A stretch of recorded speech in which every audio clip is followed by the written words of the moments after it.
We all know that Deion Sanders and Colorado are going to make some moves in the transfer portal, but what are the must-haves for the Colorado Buffaloes? I'm going to tell you why quarterback is one of them. I'm going to tell you what the other ones are as well.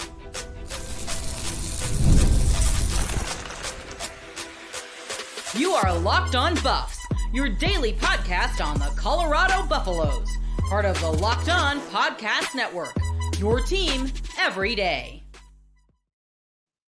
Welcome to Locked On Buffs. I am your host, Kevin Borba. Today's episode of Locked On Buffs is brought to you by our sponsors over at FanDuel. You could start the season with a big return on FanDuel. New customers can place a $5 bet, and you'll get started with $150 in bonus bets if you win your first $5 bet. Visit FanDuel.com to get started. We are also brought to you by the Locked On Podcast Network. It's your team for free and available wherever you get your podcasts. So make sure to like, subscribe, and follow. I'm Kevin Borba, host of Locked On Buffs. Let's dive into it. The Colorado Buffaloes are always going to make moves in the college football transfer portal with Coach Prime at the helm. He made it clear when he first took the job, and he made it clear last year as well, and he's taken in around 100 portal players. However, things are a little bit different heading into 2025 because unlike 2023, before 2023, when he took the job, right, he was selling a dream, a vision, if you will, where it's like, come play for me and we'll do big things in Colorado. Then the season happened, and it's like, okay, 2024, before this season, the vision was, come play for me, you're going to get exposure, and we're going to be better than what we had last year. So now heading into 2025, it's different because he has proof in the pudding. He has success with the transfer portal method. So now all of his portal tactics are like, hey, let's build off of this, right? We were 1 win away against Kansas from making it the Big 12 title. We were 2 wins away from making it to the college football playoff. Come be the difference for us. And so Colorado has a prime opportunity, no pun intended, to make some noise in the portal. So let's talk about what their must-haves are, starting with the quarterback position. Realistically, you have Shedeur Sanders, right? Right now, you have him for one more game, and then your quarterback room goes to Julian Lewis and a bunch of other dudes who have, for the most part, ridden the pine for their college career, and they've all had some moments, or some of them have had some moments in the past, but none of them are proven to be guys that could get Colorado to contention. And in this era of the NIL and the transfer portal, it's a what can you do for me now, not what can you do for me later type of business. So Colorado and most programs across the country are not just waiting for their backup quarterback to develop into a blossoming young star. They're like, okay, is this dude ready to burst onto the scene? No? Okay, let's bring someone else in. Julian Lewis is the exception, right? I think Colorado brings him in, but they also want to bring in a veteran because, one, you don't want to just hand him the job. You want to make him compete for it because if he's not ready, then you don't want to throw your true freshman out there and just shatter his confidence. Look at Isaac Wilson at Utah. He got thrown into the fire after the Cam Rising injury and was pitiful. And now he's going to end up at probably a group of 5 school because he was not ready for the moment and his confidence was shot. He looks horrendous. And so if you're Colorado, you don't want the same thing to happen. Now, obviously, Julian Lewis is a bit different. He's ranked higher, right? But he's also, let's not forget, he should be a senior in high school next year, whereas he's going to be a freshman in college going up against some grown men out there. So get a quarterback. I like Caden Salter. I feel like he's the one that I've heard the most linked to Colorado. Get him and be like, hey, we think you can help us contend for the playoff, right? He helped Liberty to their first undefeated season in program history, regular season that is, last year. He broke the team's all-time record for touchdowns and is an elite dual threat quarterback. And your pitch to him is, hey, you come here, you compete and win the job.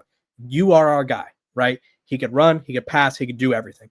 It also takes some pressure off Julian Lewis. That being said, you tell Mr. Salter and any other transfer quarterback who's interested, hey, you come in here and you compete for the job. Doesn't mean you're going to win it, though. We have a 5-star kid that we really like, and if you don't win the job, we're not going to give it to you. That's just the way the cookie crumbles. So I think quarterback is an important one because you don't want to be pigeonholed to just one guy, right? You don't want to be pigeonholed to Julian Lewis just in case he's not ready, injuries happen, or maybe he just isn't. It's not his time yet, and that's okay, right? Some of these 5-star quarterbacks are deciding to go places where they know they won't play so they could sit. Obviously, a clear path to the field was one of Julian's priorities. Well, guess what? You sit 1 year, you do the start of the next year. I know a lot of people don't want to hear that, but that's the case there. Next position, let's go on over to the defensive front because I think that is probably one of the more important positions for Colorado. It was this year, and it will be. Colorado's defensive front was a huge reason for why they succeeded this year, right? They were leading the Big 12 in sacks. They were disruptive in the run game. The only 3 games they lost, those teams had elite running backs or had elite run games that day. I don't think Nebraska had an elite running back, but the Colorado defensive line was sort of the heart and soul of that unit, right? They were clogging rushing lanes. They were getting to the quarterback, and it made everyone's life on the defense easier. And so you're losing some key players there, right? So you have to replace them. And it's not easy to just go get a guy who can replace BJ Green, who had 7.5 sacks or whatever it was and was a second team all Big 12 guy. It's not easy. I'm not saying it. However, this is when that little, hey, we're producing, hey, we are winning games. That's where it comes to help you, right? That's why Jaheim Otis is projected to end up at Colorado right now. That's why you go and try to get Shaw from North Carolina, because they're disruptive, they're huge, and they're guys who can be the difference between Colorado being one of the most physical teams in the Big 12 and a Colorado team who struggles. And all of a sudden we go back to last year where it was like, oh no, like what is going to happen? So you look at the defensive line, right? You need pass rushers and you need big bodies in the middle. And I think, and for those of you who haven't heard about Travis Shaw, 6'5", 330, 22 total tackles this past season and a pass deflection. He's huge, right? And then you look at Otis, so you got 6'5", 325 or whatever I just said. And then you look at Otis, and he's a big dude as well, right? He was 6'5", 325. So you bring those guys in, you're getting some real size. And I think the one thing, and this is the advantage that Colorado has over the Big 12, is no one in the Big 12 should or could, or I don't know if anyone can right now. No one should be able to out-recruit Deion Sanders, especially not in the portal. So he goes in the portal and turns to these guys who played a little bit at their previous stop and are looking for more opportunities and says, hey, you come be the focal point of our defense. Look at Chidozie Nwankwo, right? Look at BJ Green. Look at Samuel Kunalola. Look at these guys. And that could be you. That could be you for us next year as we make it to the playoff, right? You're going to go from unknown, Shane Cokes, another guy, right? You're going to go from relatively unknown or maybe just not living up to the hype at your previous school, and you're going to come here and you're going to live up to that hype. And you're not only going to live up to the hype, but you're going to help us succeed. And so Colorado has the golden ticket right now in terms of what they can offer. And so I really think they need to get bigger and better in the defensive line, so that way they could prevent those more physical teams from running the ball against them, right? If you can't get out physical if you're the most physical team. And I think that's where Colorado grows, is they just kind of build their team like they're an SEC team, just get ginormous, get physical. So those are the first 2 positions, right? Quarterback, defensive line. Next position, and really I said 4, I might go 5. Just because for the sake of S and G's, and honestly, I'll leave the 5th one as honorable mention. So I'll stick to my 4. Got to go receiver. Colorado has already been linked to a couple wide receivers, which is good because you look at what they have. And I'll be honest with you, I'm a big fan of Omarion Miller. I liked what we saw from Draylon Miller. That being said, excuse my cough, still a little sick. They are losing so much experience and so much production that they currently do not have the depth that I think they need, right? You're losing Travis Hunter, 92 catches for 1,100 yards, 14 touchdowns. LeJonte Wester, 70 catches for 10 touchdowns. Will Shepherd, 47 catches for 6. Jimmy Horn, he was injured, still had 33 catches. So Draylon Miller and Omarion Miller had 41 catches last year for 4 touchdowns, right? So you really, really, really need to figure out a way to bring in experience and complement these young guys, but also not put all the pressure on them, right? Because I don't know if Omarion Miller is ready to be wide receiver 1. Same thing with Draylon Miller. I don't know if either of those guys are ready right now to be the team's best receivers. So it doesn't hurt to go get more depth. And obviously injuries, like I said, are a thing. And I want to see Isaiah Harge get a bigger role. I don't know what position he's going to play, but I would like to see him get a bigger role. With that being said, go get you some more wide receiver talent so that way whoever's playing quarterback has as many weapons to throw to. And I think that goes with tight ends. I'm going to group them together, get some better tight ends so that way they could help in all of that. Last position right now that I think is a must-have, and it's interesting because I've talked about continuity, and so I don't want to go against what I've said in the past. I've almost want to say offensive line, but I'm going to go to linebacker just because you're losing both Levante and Nikhil Green. Both guys were really integral in stopping the run, and Colorado needs to be good at stopping the run every year. So you need better linebacker, or not better linebackers. You need linebackers that can come in, play right away. Plus, you lost Chaney. You lost, I feel like I'm missing someone that I can't think of at the moment, but you lost a couple of linebackers, right? So you need guys who are willing to step in there, who can step in there and stop the run and also help out in pass coverage. My honorable mention, I don't want to say the offensive line because honestly, I think my problem with Colorado's offensive line thing right now is they keep mixing it up and just let's build some continuity and see what happens. Let's trot out 3 or 4 starters from last year and see what happens, right? Jordan, Cleveland, and whoever it is, Khalil or whoever it is, right? I don't care. Philip Houston. Whoever it is, don't care. Let's trot out the same guys, see if they improve. Because I feel like if you keep throwing out different combinations, that's when things start to go awry. So, back to my honorable mention, running back. I think it wouldn't hurt for Colorado to go get a proven one. I'm just going to put that out there, right? You took a flyer on Dallin Hayden. He just was not, for whatever reason, able to produce with this Colorado offensive line. Maybe it's because it's not the Ohio State offensive line. I don't know. He had the worst yards per carry on the team in terms of running backs. Isaiah Augusta averaged 4.5, Michael Welch 4.2, Charlie Offerdahl 4.6, Isaiah Harge 4. So it's one of those things where Dallin Hayden, for whatever reason, didn't work out. Wouldn't shock me. A lot of people think he's going to leave. I don't know if he's going to leave. Wouldn't shock me entirely, right? He wasn't declared an RB1. Didn't have the production that he thought he would have, and who knows what will happen. This is me just talking out loud. This isn't me saying he's going to leave. I have no idea what his plans are. But you look at Colorado's run game, and still not what it needs to be. So if they could find someone who's a playmaker, who is more proven, why not take that chance, right? Colorado is known for giving everyone chances. So why not take a chance on a guy who's maybe from one of the New Mexico State running backs, right? Like they are losing, I think both their top New Mexico running backs. They're losing both two of their top guys because obviously their offensive coordinator left and is at Utah now. So maybe you take a flyer on one of those guys, right? You have Eli Sanders, who I know is in the portal. He rushed for 1,000 yards and 9 touchdowns. They just have possible options, right? You look around the country and there's going to be portal running backs that, who knows, maybe they could fit in at Colorado and be the difference. So I don't know what exactly Coach Prime's got up his sleeve. I do know that they had a lot of visitors, which I talked about yesterday. So go check out that episode if you want to know who's coming to see Boulder. But yeah, Coach Prime is going to make some moves, as we all know. But what moves exactly do you think he needs to make? Comment below the most important moves that Colorado needs to make in the transfer portal. When we come back, we're going to be talking about Bill Belichick to UNC and why I don't think it's going to be the same as Deion Sanders.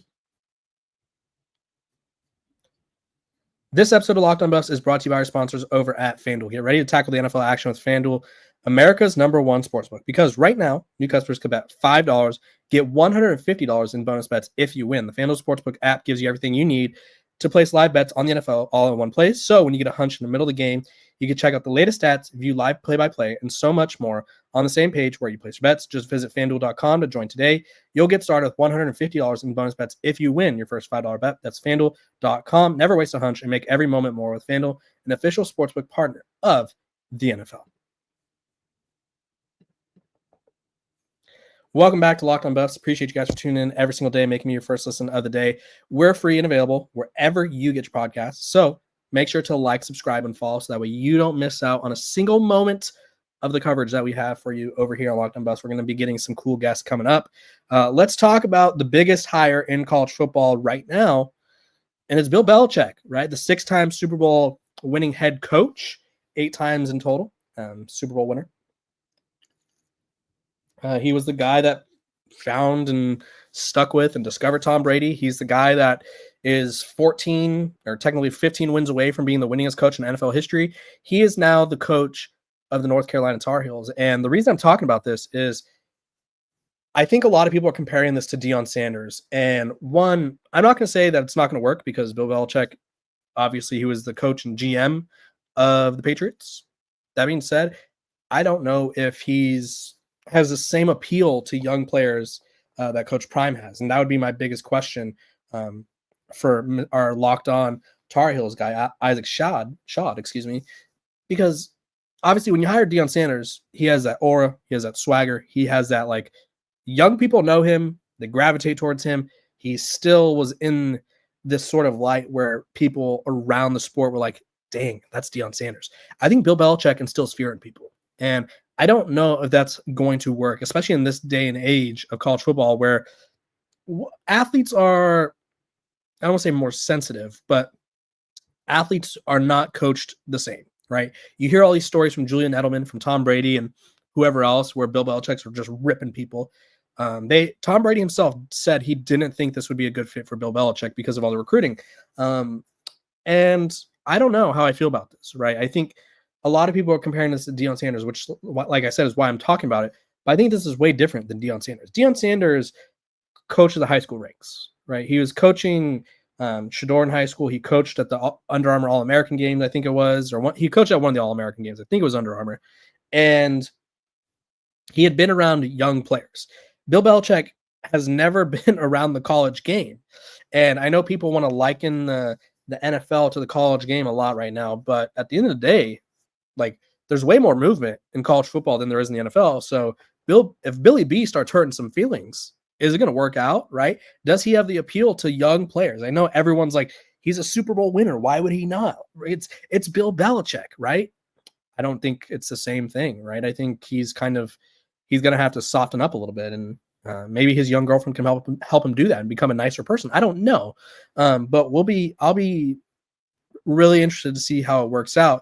And then for those of you who keep comparing it to Deion Sanders, I think it's just comparing two different things. Like this is comparing apples to a car tire, or like this is comparing apples to a taco. Like it's just way different in terms of like what you're getting. Deion Sanders worked with the youth before, right? He younger, right? He's energetic. Bill Belichick's 72. Mac Brown was 73. And like everyone's like, Mac Brown's so old, he needs to get out of here. And Bill Belichick's 72.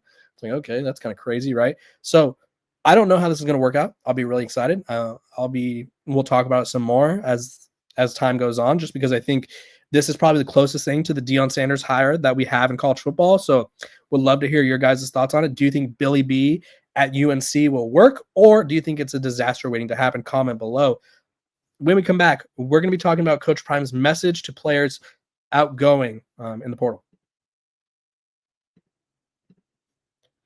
This episode of Locked on Buffs is brought to you by Omaha Steaks. Nothing delivers comfort and joy quite like the unrivaled quality and taste of Omaha Steaks. It's guaranteed perfection in every single bite, and right now you could save on unforgettable gifts with 50% off site-wide at omahasteaks.com, plus score an extra $30 off with promo code college. With 5 generations of experience, they consistently deliver the world's best steak experience, and the gifting experts at Omaha Steaks have made it easy to deliver the perfect gift with thoughtfully curated gift packages featuring gourmet favorites. From legendary steaks to mouthwatering desserts and more, save 50% off site-wide for a limited time at omahasteaks.com. Plus, our listeners get an extra $30 off with promo code college. That's 50% off at omahasteaks.com and an extra $30 off with promo code college. Minimum purchase may apply. Go check them out. It's Omaha Steaks. Welcome back to Locked on Buffs. I appreciate you guys for tuning in every single day, making me your first listen of the day. We're free and available wherever you get your podcast, so make sure to like, subscribe, and follow. Let's talk about it. I think Coach Prime may have learned some lessons, or the people at Colorado may have learned some lessons, or maybe he's just always been like this, right? And it's just guys that he knows and guys that he's willing to help. Either way, I wanted to bring attention to it. Coach Prime in Colorado is helping guys out who are leaving the portal, right? I think one of the coolest parts of what he's been doing is shouting out the players that are leaving in the portal. And he's just making sure that they get the props that they deserve. And I've seen it a couple times, and I could be missing one, but one of them was Assad Wasim. He posted his tape, and Coach Prime said, this kid can flat out play. He's caught in the numbers game with us, and I wanted him to go and have a chance to start elsewhere because I care about him. Great young man who grew a lot with our program, and a Florida boy. Love you, man. Remember our latest conversation. Go get it. And then Jordan Ivanove Vonahue posted some tape, and he said, Coach Prime said, great young man that can play outside, slot, and special teams, good grades, and great character. Numbers game and nothing else. You will get a steal, coaches, as I'm available as well as my receiver coach to validate this young man. He prefers the West Coast, but will play anywhere. Love you, man. And then he commented on someone else, but I think it was deleted. But he said that he loved another player, shouted him out and said, even though you didn't come through and hang out with us or go fishing with us, or it was something along those lines where obviously you have to sort of understand that Coach Prime at the end of the day always cares about these guys and what they're trying to do. And I think it's really cool and special that he's making sure these players are sort of getting the recognition that they deserve because they didn't get an opportunity. Just because they didn't get an opportunity doesn't mean they're not good, just means things didn't align in Boulder. So obviously a lot different than last year's portal window where Colorado went a little bit viral for calling people trash and buns, stuff like that. So really like to see that from Coach Prime. I hope all these guys land in solid places, and I will keep you guys covered on where everyone lands and what Colorado is doing. I appreciate you guys for tuning in. Making Locked On Buffs your first listen of the day. We're free and available wherever you get your podcast. Make sure to like, subscribe, and follow. I will see you guys tomorrow. Have a great Wednesday night.